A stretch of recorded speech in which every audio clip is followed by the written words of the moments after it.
OK, du coup, on se retrouve pour la partie dans laquelle on va parler justement d'un exemple. On va revoir ensemble, en fait, un exemple dans lequel, on va dérouler le processus justement pour apaiser son enfant intérieur, donc pour, dialoguer avec son enfant intérieur, l'apaiser et du coup vivre les situations totalement différentes et guider ensuite son enfant, vers quelque chose de plus respectueux de lui-même. Alors, je ne ferai pas la dernière partie justement où on va guider son enfant vers quelque chose de plus respectueux de lui-même. Vous allez voir, ça va venir assez simplement et assez fluidement à partir du moment justement où vous êtes plus activé par votre enfant intérieur, c'est-à-dire que vous n'êtes plus euh, en réaction à ce qui se passe pour votre enfant intérieur, mais que vous êtes dans la conscience et notamment dans cette partie plus calme et plus en paix. Donc, on va prendre l'exemple typique, donc typique, qui arrive souvent. Votre enfant qui vous manque de respect, donc qui va dire: «Maman, ton repas est dégueulasse. J'en veux pas, c'est dégueulasse, c'est pas bon». Et forcément, ce sont des mots blessants, ce sont des mots qui sont, entre guillemets «méchants». Hem, mais ce qui est important de voir là-dedans, et c'est pour ça que je voulais prendre plus particulièrement ce cas-là, que je vois souvent, d'un enfant qui manque de respect. En tout cas, on va le nommer comme ça. La société le nomme comme ça, mon enfant me manque de respect. C'est important de comprendre en fait qu'à aucun moment, votre enfant vous manque de respect. Pour plusieurs choses. La première chose, c'est important, mais vraiment important de comprendre, c'est que personne sur cette terre n'a la capacité de vous manquer de respect. Personne ne peut vous manquer de respect. Alors, je sais que c'est quelque chose qu'on voit partout dans la société, que les adultes disent vis-à-vis des enfants, et c'est totalement absurde en fait de voir ça. Je vais vous expliquer après pourquoi. Mais en fait, à quel moment une personne peut vous manquer de respect? Parce que à quel moment une personne est capable de porter atteinte à votre valeur, surtout à travers des mots. Alors physiquement, je comprends, on peut porter atteinte à l'intégrité physique de la personne. On peut avoir des mots qui sont justement blessants, qui sont pas, appropriés, qui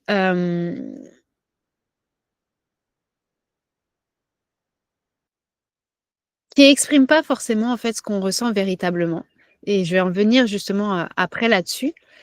Mais à aucun moment, quand quelqu'un vous dit quelque chose de méchant, ça vient refléter quelque chose en vous. Ça vient dire quelque chose de vous. À aucun moment. Parce que les personnes ne sont pas conscientes, en fait, de qui on est véritablement. Personne sur cette terre n'est conscient, ne peut toucher à qui on est véritablement. Pourquoi? Parce que je vous l'ai dit, cet espace justement des pensées, des opinions, des jugements, des décisions, tout ça, c'est pas qui on est.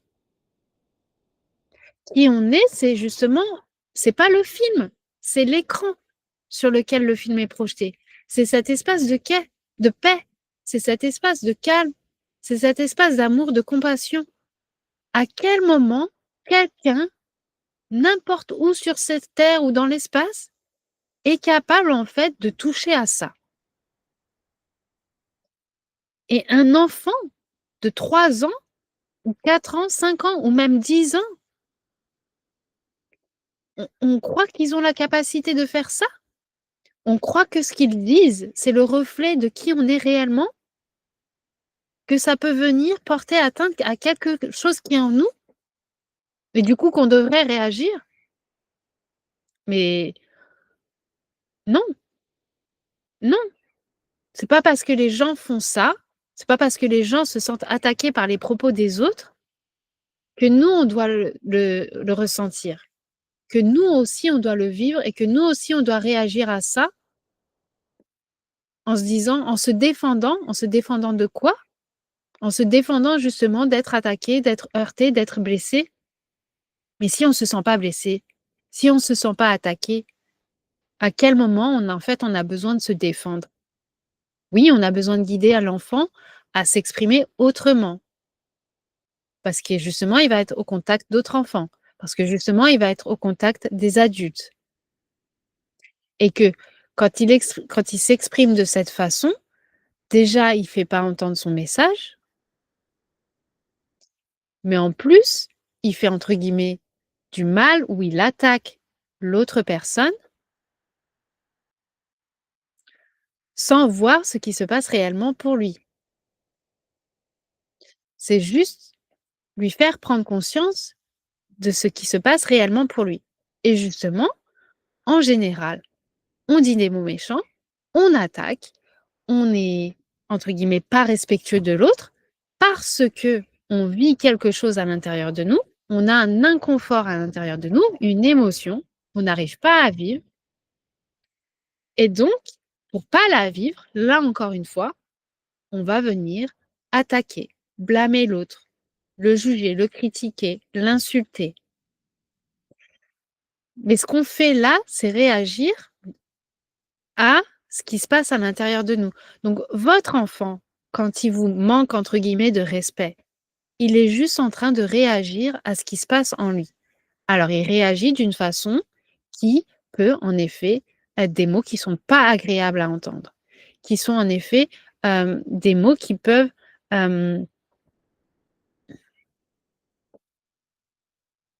blesser à un certain niveau et je peux l'entendre que ça blesse à un certain niveau, que c'est pas agréable à entendre. Et en même temps, il est très, très important que vous compreniez qu'à aucun moment, les mots et surtout les mots d'un enfant vont être le reflet de qui vous êtes sur tous les points, sur aucun point. Ni dans votre parentalité, ni financièrement, ni, physiquement, ni moralement, ni quoi que ce soit. Les mots d'un enfant sont les mots d'un enfant, c'est-à-dire sont le reflet de ce qui se passe en lui et de l'inconfort qu'il est en train de vivre et peut-être aussi des voix qu'il a internalisées de l'extérieur. Mais ça à aucun moment le reflet de ce qui se passe en vous. Vous ne devez pas prendre ça personnellement parce que ce n'est pas à propos de vous, c'est à propos justement de lui. Et c'est la même chose pour les adultes. Les adultes qui sont blessants, les adultes qui sont méchants, qui ont ce comportement, ne sont pas des gens irrespectueux, parce que personne ne peut voir votre valeur, personne ne peut toucher justement à cet espace de conscience, à cet espace de paix, à cet espace que vous êtes réellement, parce que ces personnes n'en ont même pas conscience, donc personne ne peut faire ça. Et même s'ils en avaient conscience, qui peut le faire? Et en même temps, ces personnes utilisent des mots blessants, des mots attaquants, une certaine façon de s'exprimer qui n'est que le reflet de ce qui se passe en eux. Donc c'est très, très important de sortir de cette idée de quelqu'un me manque de respect, parce que ça n'existe pas. Vous pouvez avoir des gens qui ont des comportements blessants, qui ont des comportements attaquants, qui sont le reflet de ce qui se passe en eux. Mais à aucun moment, une personne ne peut vous manquer de respect. Parce qu'à aucun moment, personne ne peut attaquer votre valeur, pas même vous. Cet espace en vous qui est là, cet espace d'amour, cet espace de compassion, qui est l'amour pour vous, qui est l'amour de on ne sait pas, il est là en vous, pour vous, et personne ne peut y faire quoi que ce soit. Donc hyper, hyper important. Parce que je sais qu'on voit tellement d'adultes, surtout à l'école, qui disent: «Ah, il m'a manqué de respect, c'est pas possible. Je peux pas le laisser faire» et souvent, on a du coup internalisé cette pensée: «Il m'a manqué de respect, c'est pas possible, je peux pas le laisser faire, je dois me défendre, je dois dire quelque chose. Parce que si je dis pas quelque chose, ça veut dire que je suis faible, que je suis pas forte, que je me laisse faire». Non, c'est rien à voir de tout ça. Ça veut juste dire que, bah, vous vous en foutez parce que il a beau dire ce qu'il veut, c'est ce qu'il dit, ça n'a rien à voir avec vous. Rien à voir. Donc, vous allez avoir potentiellement cette pensée avec vos enfants. Je ne peux pas le laisser faire, je ne peux pas le laisser me parler comme ça. Et je vous rappelle, il faut vous détacher du comportement de votre enfant. C'est hyper important. D'accord? C'est hyper important de vous détacher du comportement de votre enfant. Parce que sinon, vous êtes en réaction justement au comportement de votre enfant. Vous êtes en réaction à ce qui se passe en vous, aux émotions qui se passent en vous. Et vous n'aidez pas non plus votre enfant sur le long terme parce que justement, comme je vous ai expliqué avant, votre enfant, dans ce moment-là, il vit des émotions inconfortables. Il vit quelque chose, c'est-à-dire que là, il a mangé quelque chose qui lui a pas plu en bouche, c'est pas bon et il n'arrive pas encore, parce qu'il peut-être il est petit, parce qu'il a une certaine sensibilité, il n'arrive pas à vivre l'inconfort d'avoir quelque chose en bouche qui ne lui plaît pas ou d'avoir faim et de ne pas avoir quelque chose, qui lui permette de répondre à sa faim. Donc lui est tout simplement en train de vivre quelque chose d'inconfortable et de la même manière que je vous ai parlé de votre enfant intérieur, votre enfant a aussi un enfant à l'intérieur de lui, hem, qui ne veut pas vivre ses émotions. C'est-à-dire que c'est tellement inconfortable qu'elle ne il ne veut pas vivre ses émotions et pour ne pas vivre ses émotions, de la même manière que vous criez, vous hurlez ou autre chose, lui va vous attaquer, va rejeter la faute sur vous, va dire des mots, hem, qui ne sont pas enveloppés avec du papier cadeau et un joli ruban. C'est-à-dire, il va vous déverser des trucs comme ça. Mais ce déversement, c'est juste le reflet, en fait, de ce qui se passe à l'intérieur de lui. Donc, quand on est dans la volonté de vouloir supprimer le comportement d'un enfant et d'agir dans l'immédiat vis-à-vis du comportement d'un enfant, en fait, on vient créer plus d'insécurité, on vient créer plus euh, de difficultés pour nous-mêmes et pour lui, parce qu'on ne l'aide pas justement à vivre ces émotions inconfortables. Et pour vivre ces émotions inconfortables, justement, votre enfant a besoin de se sentir en sécurité, d'être vu, d'être accepté, d'être aimé. D'accord? Ça ne veut pas dire qu'on est laxiste et qu'on laisse faire sur le long terme. Ça veut dire que la la première étape, c'est d'accueillir ça pour ensuite guider vers autre chose. On doit d'abord accueillir pour guider vers autre chose. OK? Donc, vous devez être l'adulte qui accueille ça et qui aide l'enfant à traverser l'inconfort. Déjà, il y a une grande leçon là-dedans, parce que vous aidez votre enfant à traverser l'inconfort. Vous aidez votre enfant à vivre ses émotions inconfortables, là où vous n'avez pas été accompagné justement à vivre ces émotions inconfortables et où votre enfant intérieur aujourd'hui est en train justement d'être en, en résistance vis-à-vis de ses émotions. Donc,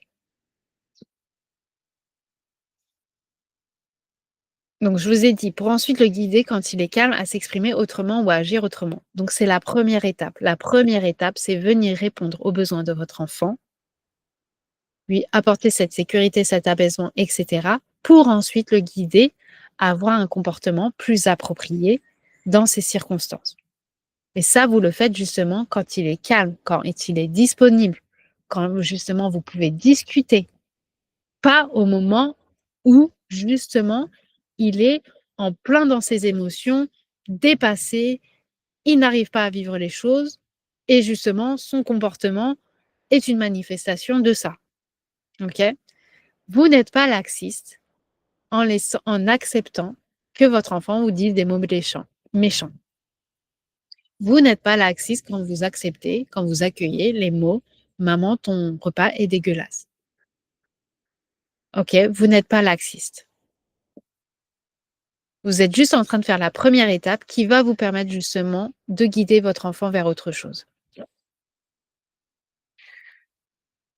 Ouais, vous êtes une personne sage qui sait que c'est par là que tout commence.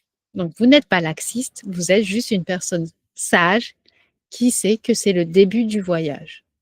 Accepter ça, c'est le début du voyage. Accueillir ça, c'est le début du voyage. C'est plus accueillir ça, c'est pas forcément accepter, accueillir.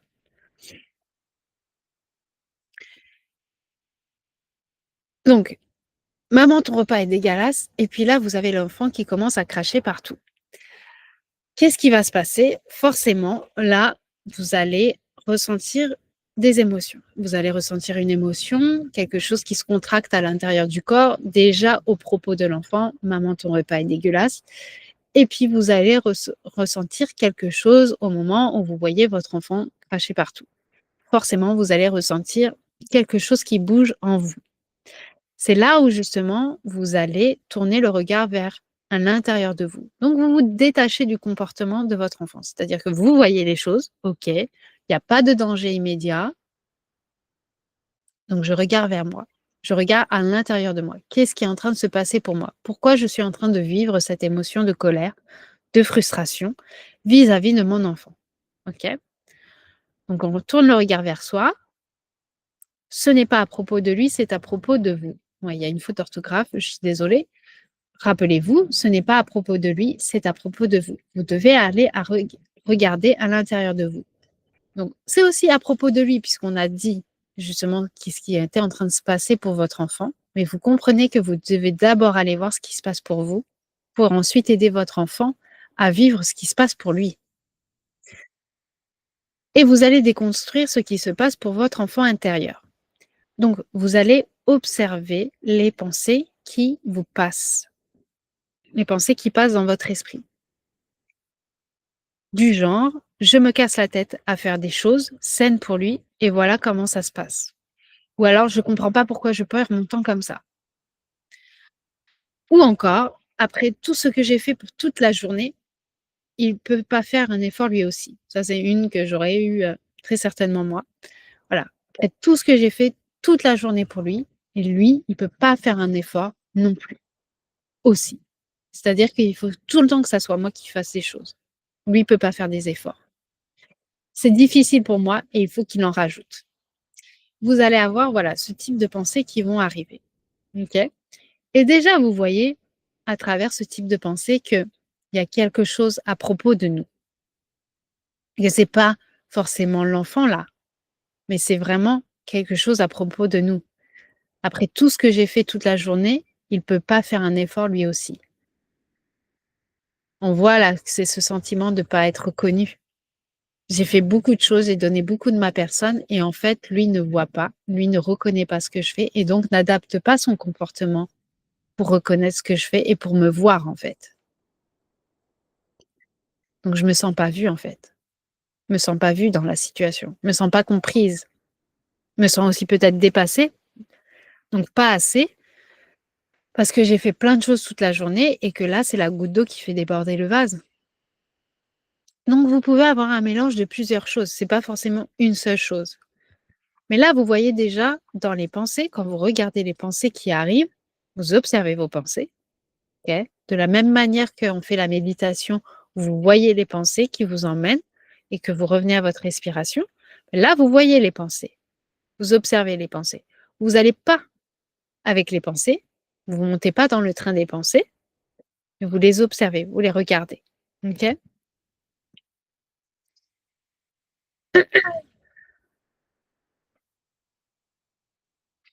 Donc, je vous ai remis les pensées. Et là, vous vous dites, qu'est-ce qui est en train de se passer pour moi? Alors,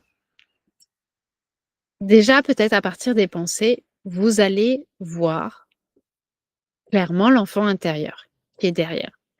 Des fois, à partir des pensées, vous n'allez pas voir ce qui est en train de se passer pour l'enfant intérieur. Et donc, il faut investiguer un peu plus et se demander qu'est-ce qui est en train de se passer pour moi? Qu'est-ce que la situation me fait ressentir? Quand moi, je me replonge dans ça, mon enfant qui voilà, j'ai préparé le repas, j'ai passé toute la journée à vivre des moments difficiles, ça a été compliqué et là, j'ai préparé le repas, j'ai fait de mon mieux et mon enfant me dit que ça lui convient pas et utilise des mots, assez forts par rapport à ça.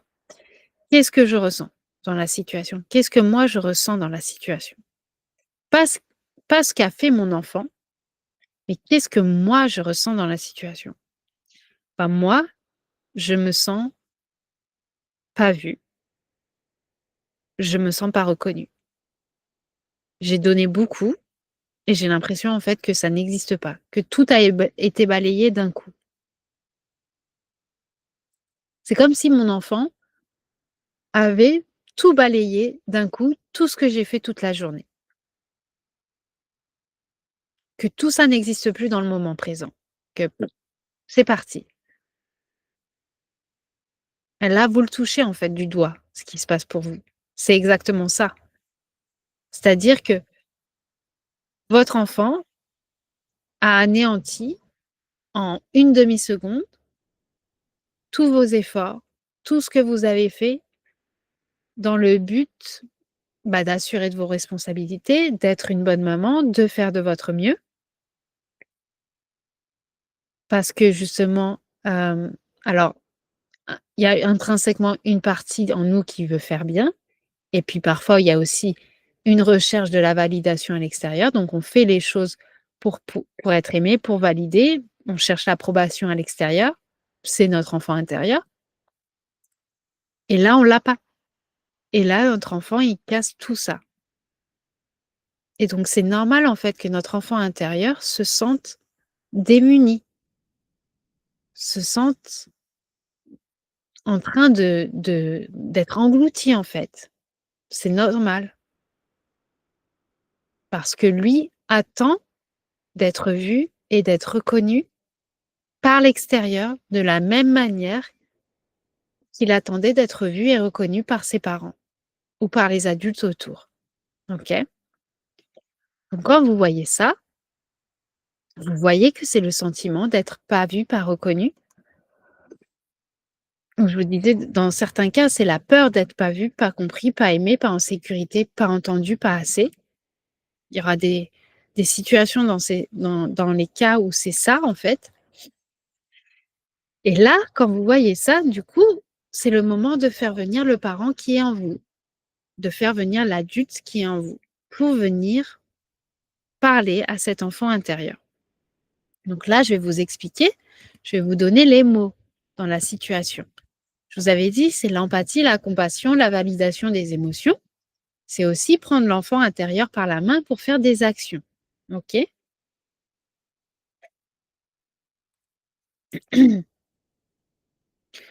Donc, vous avez les deux.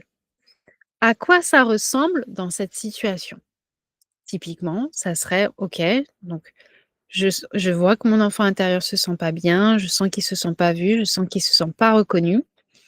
J'ai fait toute la journée plein de choses et en fait, voilà, là, c'est comme si ça n'existait pas». Alors à ce moment-là, ce que je vais dire, je mobilise l'adulte en moi qui va parler à cet enfant, qui va lui dire: «Je comprends que tu sois déçu.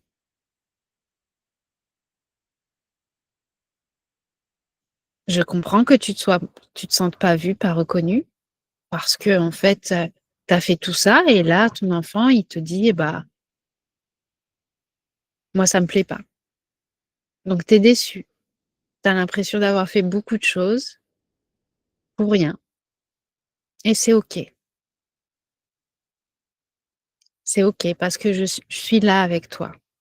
Moi, je vois ce que tu as fait, je vois les efforts que tu as mis, je vois que tu essayes d'assurer les choses et c'est parfait.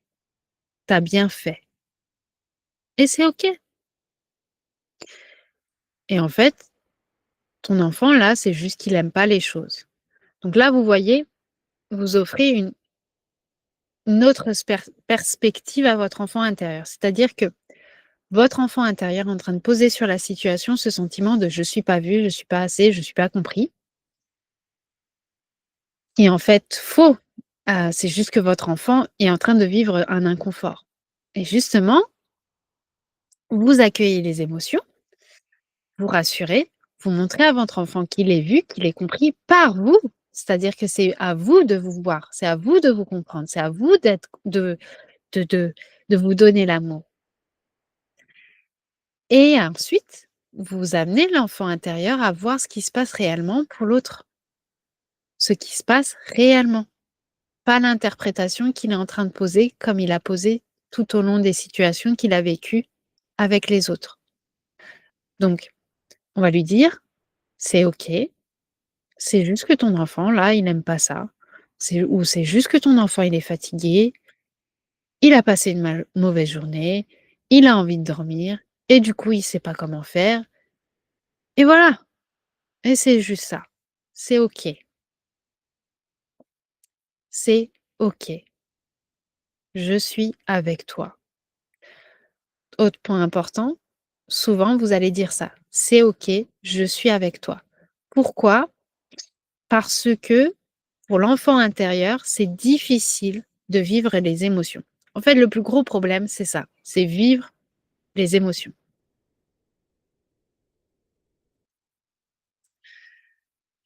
Le plus gros problème pour votre enfant intérieur, c'est vivre les émotions et donc il s'agit de l'accompagner à vivre les émotions. Donc vous allez vous retrouver à dire à votre enfant intérieur: «C'est OK, on peut vivre ça, on peut vivre cette émotion». S'il y a peut-être une phrase à dire qui, moi, a changé complètement toutes les situations que j'ai vécues justement avec ma fille, et qui a changé aussi beaucoup de situations pour des mamans avec leurs enfants, c'est ça. C'est de rappeler à notre enfant intérieur que c'est OK de vivre l'émotion. Parce qu'en fait, la réalité des choses, c'est que notre enfant intérieur a peur de vivre les émotions, a peur de vivre l'inconfort. Et ces parties protectrices, justement, font en sorte de réagir pour l'empêcher de vivre l'inconfort.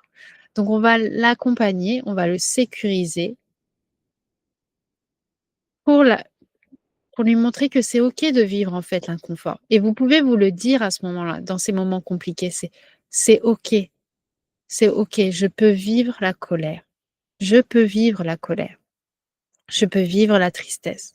Je peux vivre la frustration. Je peux vivre cette émotion. C'est une émotion. Je peux la vivre. Donc, vous pouvez dire à votre enfant intérieur, c'est OK. On peut vivre ça. On peut vivre cette situation. On peut vivre notre colère, notre frustration. On peut vivre ça. Et là, vous allez sentir les choses s'apaiser. Et là, vous allez sentir que le calme va revenir. Et peut-être que vous allez devoir faire ça plusieurs fois, dans le sens où votre enfant intérieur va se réveiller, va dire: «Mais si, il est irrespectueux, il fait n'importe quoi» et là, vous allez revenir: «Oui, je comprends que tu vois les choses comme ça. Je comprends que ça t'énerve. Je comprends que c'est frustrant, en fait, d'avoir un enfant qui crache partout, par terre les choses qu'il aime pas. Je comprends, je comprends. C'est OK. On va y arriver. On va le guider à faire les choses autrement». Rassurez votre enfant. Vous allez avoir des va-et-vient parce que votre enfant intérieur va vouloir, entre guillemets, «tester» votre parent intérieur et s'assurer que votre parent intérieur est aux commandes. Donc c'est à vous de voir cette dynamique et de voir que quand l'enfant intérieur est en train de encore plus monter en puissance, OK, je fais revenir le parent. Encore une fois et encore une fois et encore une fois et si c'est 5 fois ou 10 fois, il y a aucun souci. Je le fais venir. On parle, on discute, on rassure.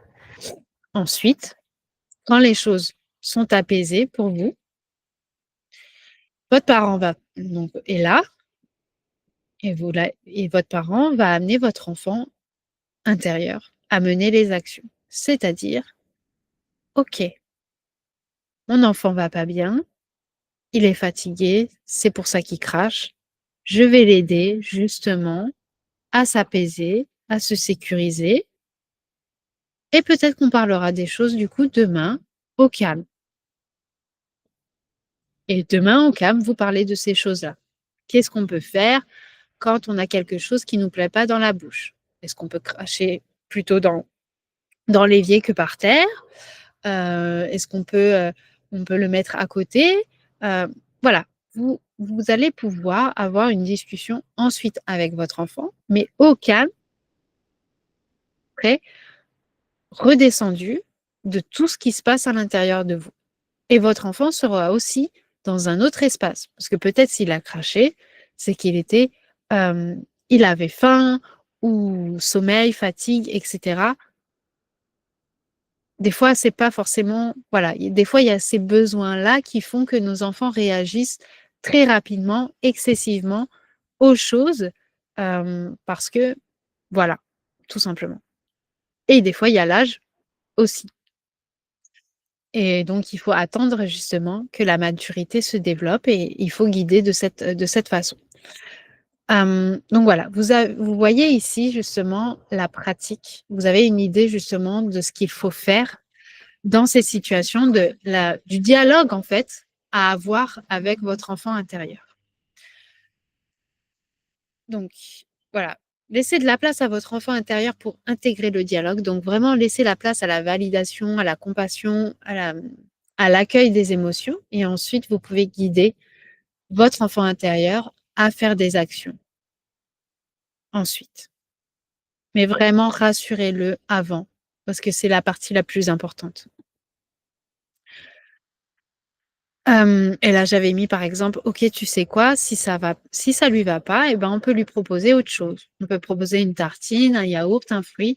Voilà, vous voyez à ce moment-là, OK, c'est pas grave, c'est le soir, il est fatigué, c'est difficile. C'est peut-être difficile aussi pour tout le monde. On va pouvoir prendre ce problème un autre moment, le week-end, quand on sera posé, pas de souci. On est là, on va le prendre, c'est un chat, c'est juste pour plus tard, pas tout de suite, parce que tout de suite, on a besoin de faire autre chose. Et là, vous allez lui, par exemple, dire à votre enfant intérieur, bah écoute, là, on va lui proposer du coup un yaourt ou un fruit à manger et on parlera de tout ça plus tard. Donc, c'est la pratique de la semaine. Faire ce travail dès que vous ressentez une émotion. Donc, dès que vous ressentez une petite émotion, faites ce travail. Allez voir votre enfant intérieur qui se cache derrière l'émotion, ce qui se passe pour lui, et allez mobiliser le parent pour pouvoir apaiser votre enfant intérieur, c'est-à-dire lui donner ce dont il a besoin.